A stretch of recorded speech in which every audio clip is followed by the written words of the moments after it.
So Dan, tell us a little bit about how you heard about the race to Alaska and what made you enter.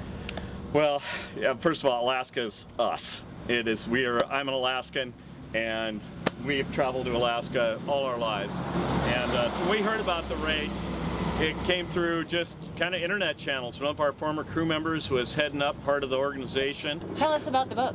The boat. Tell us about the boat. I think, really these two, they're the ones that pulled this together. I think they should tell you about the boat.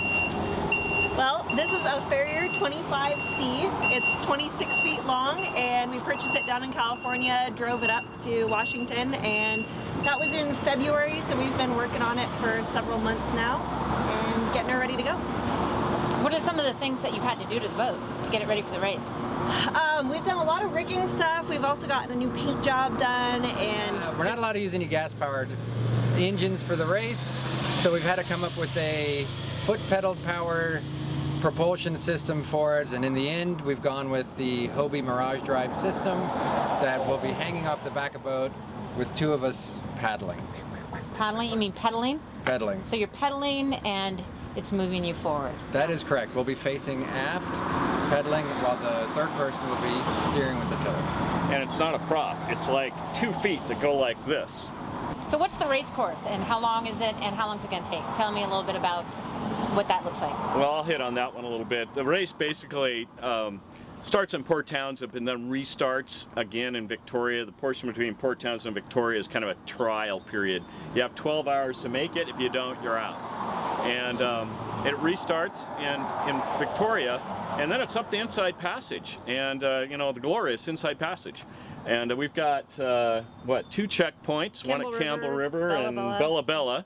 So we got to stay inside until then, and who knows, we'll just measure it as we go. But the finish is at Thomas Basin, which we know well. I pulled in there my first time to Alaska in 1986. And it's going to be a great reunion to pull another sailboat into that same harbor after so many years. Mm-hmm.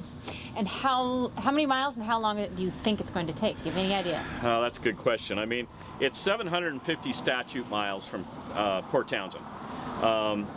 How long it takes depends totally on wind. It's going to be light and fluky and strong and everything else. But the best we could do is probably 5 days, realistically, the very best. We're kind of planning on a couple of weeks. Yeah, so each of you tell me what is your number one concern? logs at night. Oh, that was mine.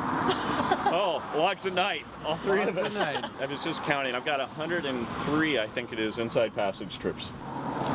We've all done that trip a bunch, and logs are by far the most dangerous thing for small, particularly carbon fiber hull like this. 2 of us will be on watch at all the time, 1 primary watchstander and then a secondary helper, and that'll just rotate around the clock with 1 person down all the time. 1 person sleeping? Yeah. On our Thinsulite, or what is it, Thermarest pad. Mm-hmm. The new, super light version, I might add. So tell me, what about water? How much water are you bringing and how are you going to manage water? This is one of our 3 5-gallon water tanks that we're going to be using, so we can bring up to 15 gallons at a time. Is that a rule for the race? No, there's no rules for it. That's just kind of what we've based our calculations on and what we feel comfortable with. And then we also have the SteriPen water, what are they, UV? Yeah, the UV sterilizer. UV so we can theoretically just stop to a stream or a river, fill these up, and then use the SteriPen to sanitize the water. And the catchment. And our catchment. So if it rains, we also do have a rain tarp that can work as a catchment with little scuppers in the side that can drain into a water bottle. What are you going to be eating? Mainly freeze-dried meals for lunches and dinners, so like the Mountain House freeze-dried meals, that kind of thing. Then we also have, the gorp and the raisins and nuts and all sorts of other high-protein, high-carb type of foods. So yeah. Are you bringing anything like kind of to have as special treats throughout the way? Chocolate. Oh, good. I was hoping. We are so, the one thing we realize is we've got to keep this boat really light. Yeah. Because if you put too much weight on these boats, they just become slugs. And no ice cream, no freezer. No ice cream, no booze. No fridge, right? No fridge. No. We're cooking on a, what do you call it? Jet boil. Yeah. Yeah, this is really car camping. Mm-hmm. Tell me about the toilet. Right now, we have a small porta potty that is coming with, basically. I hope so. Yeah, so we're hoping that's what's going to happen. Some people want to bring a 5-gallon bucket. I can only imagine who that is. What about, tell us a little bit about safety equipment and what you're taking on board in case you do run into any sort of trouble and need help. Because I know you can't have a support boat following you. So what are you going to do if you need help? Yeah, that's a really good question, Sarah. I mean, we are out there on our own. You know, the way we looked at it is we really wanted the same kind of equipment we're used to having. And part of that is because we really believe that the dangers are in navigation mistakes and hitting logs. And so we'll probably be the only boat, even in the race, with a radar. Unlike other boats, we have a full AIS, which is an automated identification system, which allows us to be seen by other boats electronically and us to see them. Which is a big deal. And then, Denee, do you want to go into the navigation programs? Yeah, so we're going to be using iNavX on 2 iPads. So we have our primary and our backup iPads. So that's our charting system. It's a chart plotter. So that's what we're going to be using as our primary. We'll also have some chart books and or paper charts on board. And then as far as other safety stuff goes, we're all going to be in dry suits, probably the whole time, depending on the weather. We all have manually inflating life jackets.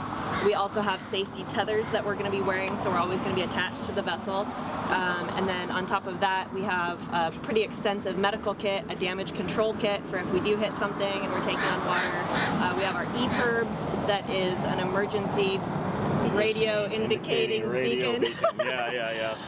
And yeah, so we'll be using all of those things in case of emergency. And I imagine all 3 of you have had in your careers extensive first aid training. Absolutely. Yeah. So the challenge is to keep everything running, as in battery power, correct? That is That's correct. correct. It is, yeah. And we have 2 solar panels for that. Dirk's that's been his baby. My baby. Yeah, 2 solar panels charging 1 battery, and then we have another battery as a backup. Okay.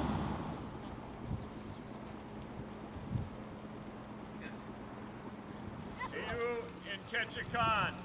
Bye, guys! Bye, good luck! Salud!